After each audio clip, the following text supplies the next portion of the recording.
এই সংসারে এমন কিছু মানুষ আছেন যাদেরকে আপনার ভালো লাগে, তারা আপনার প্রিয়। আমরা চাই ওনারা আমাদের কাছে থাকুন, আমরা ওনাদের কাছে থাকি। এবার সেই ক্ষেত্রে আমরা তাদের ভালো ভালো উপহার দেওয়ার চেষ্টা করি, কারণ ওনারা হলেন আমাদের প্রিয়। আর তার বদলে আমরা আশা করে থাকি যে ওনারা আমাদের একটু সম্মান করবেন। এবার এই মানুষজন যারা আমাদের প্রিয়, এদের আমরা একটা উপহার দিই। সোনা দিয়ে থাকি, আভূষণ দিয়ে থাকি, হিরে মুক্তো দিয়ে থাকি। কিন্তু যদি ভেবে দেখি, এই সব কিছুরই একটা মূল্য আছে। ভেবে দেখুন, আপনি কি তাদের এমন কোনো উপহার দিতে পারেন যা কিনা অমূল্য? তা এরকম উপহার কি হতে পারে? ঠিক বলেছেন আপনি, প্রেম। এই প্রেমই হলো অমূল্য, কারণ মন থেকে এর উৎপত্তি হয়। না চেয়ে পাওয়া যায় আর না ছিনিয়ে নেওয়া যায় এই ভালোবাসা। ঠিক এইরকমই হয় এই সম্মান। যদি সম্মান করো তাহলে মন থেকে এবং ভালোবেসে করো, ভয় পেয়ে নয়। মনে রাখবেন, যে মাথা ভয়ের দ্বারা নত হয়, বিরোধিতাও প্রথমে সেই করে থাকে। যে মাথা ভালোবেসে নত হয়, তা আপনার জন্য বলিদানও দিতে পারে। এই সংসারের সবথেকে বড় উপহার, সবথেকে বড় বরদান এই প্রেম এবং সম্মান। তাকে সম্মান করুন আর আমার সাথে ভালোবেসে বলুন, রাধা রাধা। আপনার থেকে বড়, আপনার থেকে মহান হলেন সেই গুরু। এটা কি আবশ্যক যে সেই গুরু কোনো ব্যক্তিই হবেন? কখনোই নয়। গুরু হলেন একটা তত্ত্ব, গুরু হলেন একটা শক্তি। গুরু একজন ব্যক্তি হলে শুধুই একজনই হতেন, কিন্তু তা নয়। গুরু হলেন একটা অনুভূতি, গুরু হলেন শ্রদ্ধা। গুরু তিনি যিনি আপনার ব্যক্তিত্বের পরিচালক হন। গুরু তিনি যিনি আপনার ব্যক্তিত্বের নির্মাতা হন। আপনি কখন, কোথায়, কোন স্থানে, কি রূপে গুরু লাভ করবেন আর কি শিক্ষা লাভ করবেন, তা নির্ভর করছে আপনার মানসিকতার ওপর, যে আপনি সকলকে কিভাবে আপন করে নিতে পারেন। যদি আপনি গুরুকে আপন করতে চান, জ্ঞানকে আপন করতে চান, তাহলে আপনার মধ্যে শ্রদ্ধা জাগ্রত করতে হবে, সামর্থ্য জাগ্রত করতে হবে। আপনি গুরু এবং জ্ঞানকে আপন করে নিতে পারলে তা এমনিই আপনাকে মহান করে তুলবে। তাহলে আসুন আর আমার সাথে ভালোবেসে বলুন, রাধা রাধা। কখনো কোনো চাতককে দেখেছেন? একটা চাতক বর্ষার জন্য অপেক্ষা করে। সেই বর্ষার জলে নিজের তৃষ্ণা নিবারণ করে, নয়তো সারা বছর তৃষ্ণার্ত থেকে যায়। ও আকাশের দিকে তাকিয়ে থাকে আর অপেক্ষা করে যে কবে বর্ষা হবে আর কবে আমি আমার তৃষ্ণা নিবারণ করব। সেখানে অন্যদিকে একটি কাক বা একটা পায়রা, এরা কি করে? যেখানে জল পায় পান করে নেয়, যেখানে খাবার পায় খেয়ে নেয়, আত্মীয় স্বজন বন্ধুবান্ধব যাকেই পায় তার সাথে সময় কাটায়, খাবার খায় আর চলে যায়। এবার এদের মধ্যে মিল কোথায় আর পার্থক্য কোথায়? দুজনের কাছেই ডানা রয়েছে, দুজনেই উড়তে পারে। এই আকাশ হলো ওদের, খাবারের দানা ওদের। পার্থক্য হলো তাদের অভিলাষার, পার্থক্য হলো তাদের আকাঙ্ক্ষার, পার্থক্য জীবন যাপনের ধরনের। এবার যত বেশি আকাঙ্ক্ষা থাকবে, যত দামি জীবনযাপন করার ইচ্ছে থাকবে, তত বেশি কষ্ট আপনাকে সহ্য করতে হবে। আবার অন্যদিকে জীবন যত সরল হবে, জীবনযাপন যত সরল হবে, সমস্যা ততটাই কম হবে। তাই সবসময় চেষ্টা করবেন আপনার মানসিকতা এবং আপনার জীবন যেন সরল হয়। ভালোবাসতে থাকুন। যদি কেউ আপনাকে ভালোবাসে, তাকেও আপনি ভালোবাসা ফিরিয়ে দিন। তাদের সাথে কথা বলুন, কিছু তাদের কথা শুনুন, কিছু নিজের কথা বলুন। দেখবেন সকল তাপ উত্তাপ দূর হয়ে গেছে। এটাই তো হলো জীবনের সারমর্ম। তাই প্রেমে থাকুন, ভালোবাসুন, আর ভালোবেসে আমার সাথে বলুন, রাধা রাধা। ক্ষমা একটা অত্যন্ত সুন্দর শব্দ, আমার খুব প্রিয় শব্দ। কিন্তু এই ক্ষমা কখন আর কিভাবে প্রয়োগ করতে হবে সেটা বোঝা প্রয়োজনীয়।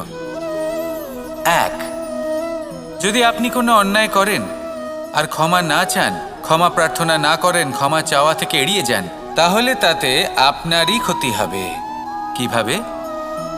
ক্ষমা না চাইলে মনের মধ্যে অহংকার জাগ্রত হয়, আর অহংকার তো প্রকৃত অর্থে আমাদের ক্ষতিই করে।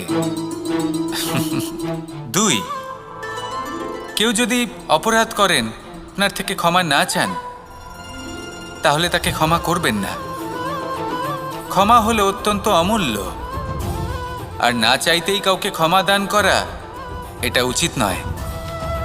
3, যদি কেউ আপনার সাথে অনুচিত কিছু করেন, অপরাধ করেন, আর আপনার থেকে ক্ষমা চান, তাহলে তাকে ক্ষমা করে দিন।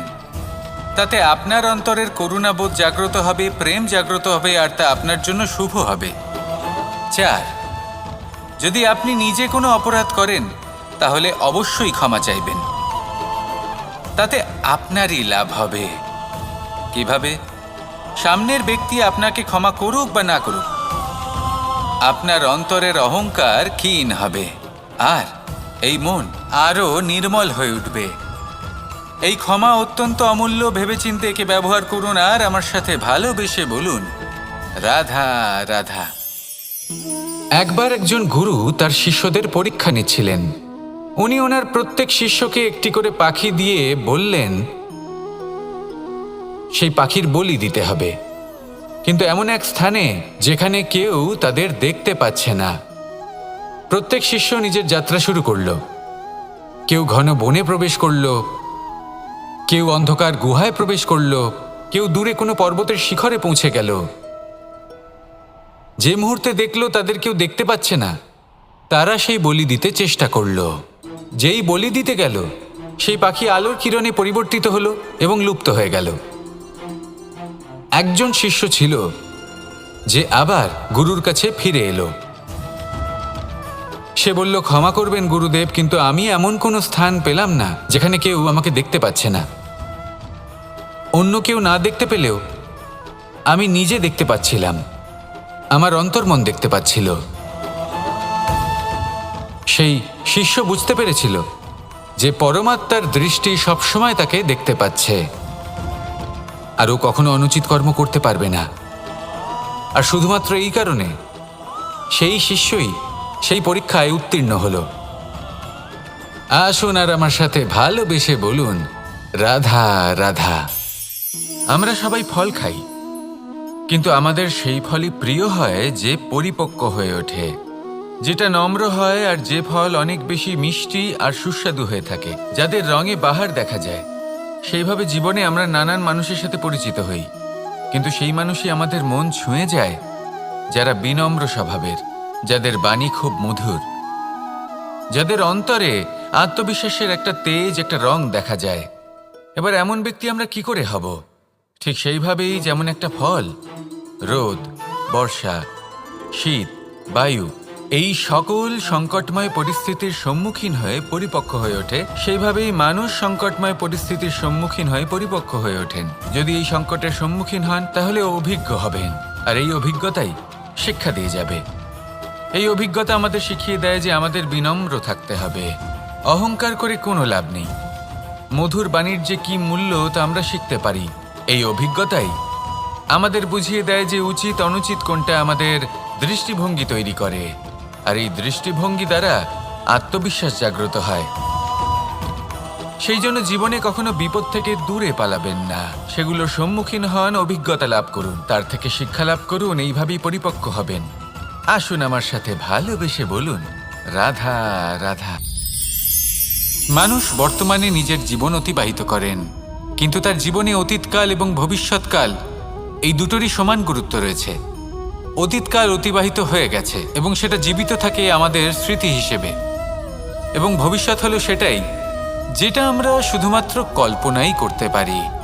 এবার অতীতের কিছু স্মৃতি এমন থাকে যা আমাদের কাছে আনন্দময় হয় না, তা কটু হয়, দুঃখজনক হয়, যন্ত্রণাদায়ক হয়। আমরা যা কিছুই করি তা বদলে ফেলতে পারবো না, কিন্তু ভবিষ্যৎকাল সেটা আমরা রচনা অবশ্যই করতে পারি, যদি আজ আমরা শ্রেষ্ঠ কর্ম করি। যদি আজকের এই দিনটা আমরা আনন্দের সাথে অতিবাহিত করি, সুখের সাথে অতিবাহিত করি, এক একটা মুহূর্ত আমরা আনন্দ এবং ভালোবাসার সাথে অতিবাহিত করি, আপনার আজকের এই কর্ম আপনার ভবিষ্যৎ নির্ধারণ করবে। আজ আপনি যেভাবে জীবন কাটাবেন তা ভবিষ্যতে গিয়ে অতীতকালে পরিণত হবে। আর তখন আপনি এমন স্মৃতি খুঁজে পাবেন যেখানে আপনি প্রত্যেকটি মুহূর্ত প্রেম এবং আনন্দের সাথে অতিবাহিত করেছেন, এবং সেই স্মৃতি মধুর হবে। তাহলে আজ শ্রেষ্ঠ এবং উচিত কর্ম করুন। আপনি নিশ্চিত রূপে একটি উজ্জ্বল, শুদ্ধ, পবিত্র এবং আনন্দময় ভবিষ্যৎ লাভ করবেন। আসুন আমার সাথে ভালোবেসে বলুন, রাধা রাধা। এই সংসারে অনেক অনেক এমন জ্ঞানী আছেন যারা নিজের সমস্ত জীবন জ্ঞান অর্জন করতে অতিবাহিত করেছেন। এই সংসারে এমন কোনো বেদ নেই, কোনো পুরাণ নেই, কোনো শাস্ত্র নেই, কোনো ভাষা নেই যা ওনারা জানেন না। এমন কোনো বিষয় নেই যা নিয়ে ওনারা কোনো বক্তব্য রাখতে পারবেন না। কিন্তু আমরা এই সকল জ্ঞানীকে কি ভালোবাসতে পারি? এনাদের সকলকে সম্মান করতে পারি না। কারণটা কি? দেখুন, বেদ পড়া একটি আলাদা বিষয়, বেদনা বুঝতে পারা অন্য ব্যাপার। এবং বেদনা বোঝার জন্য, সেই জ্ঞান লাভ করার জন্য আপনাকে মন থেকে করুণা এবং প্রেমের সঠিক অর্থ বুঝতে হবে। সামনের ব্যক্তির বেদনা বুঝতে হবে, তার যন্ত্রণাকে বুঝতে হবে। তারপর যে জ্ঞান আপনি অর্জন করেছেন বেদ থেকে, পুরাণ থেকে, শাস্ত্র থেকে, তা প্রয়োগ করে তার বেদনার নিবারণ করা, সেটা বেশি গুরুত্বপূর্ণ। সেই জন্য জীবনে শুধুমাত্র শাস্ত্র এবং বেদ পড়ে জ্ঞান অর্জন করতে সময় নষ্ট করবেন না। মন থেকে প্রেমের কি অর্থ সেই বিষয়ে জ্ঞান লাভ করার চেষ্টা করুন। করুণাও বুঝতে চেষ্টা করুন। একজন শ্রেষ্ঠ ব্যক্তি হয়ে উঠুন আর আমার সাথে ভালোবেসে বলুন, রাধা রাধা।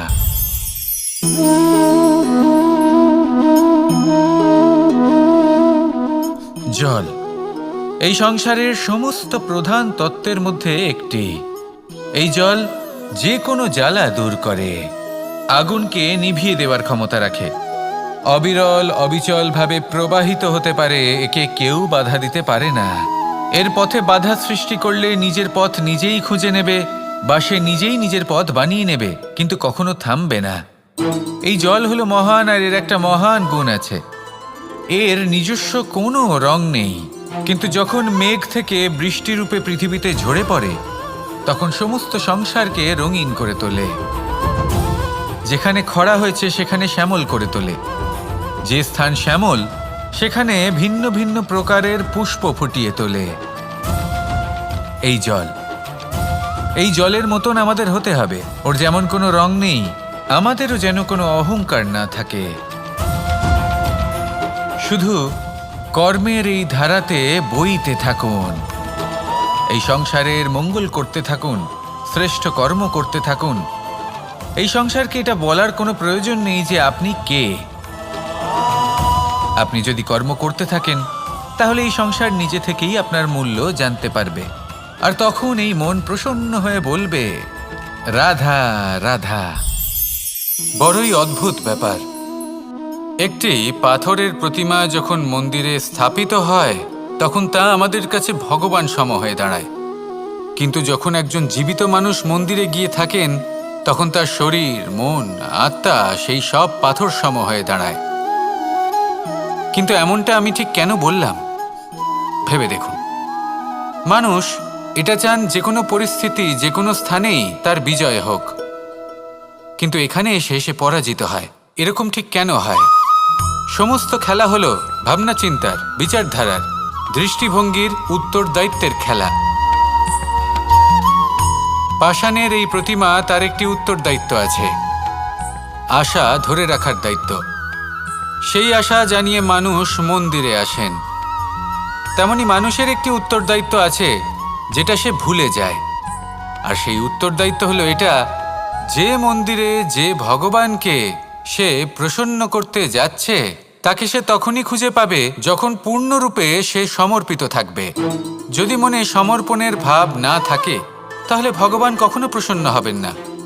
নিজের উত্তরদায়িত্ব বোঝার বদলে মানুষ শুধু একটা অনুষ্ঠান পালন করেন, যেমন ফুলের একটা মালা অর্পণ করেন, আর সেই কারণেই তিনি পরাজিত হন। আপনি ফুলের মালা অর্পণ করুন, প্রসাদ অর্পণ করুন, কিন্তু মনের মধ্যে পূর্ণ সমর্পণের ভাব থাকা প্রয়োজনীয়। তবেই আপনি মন্দিরে গিয়েও প্রাণবন্ত হয়ে থাকতে পারবেন, তবেই ঈশ্বরকে প্রসন্ন করতে পারবেন। আসুন আমার সাথে ভালোবেসে বলুন, রাধা রাধা।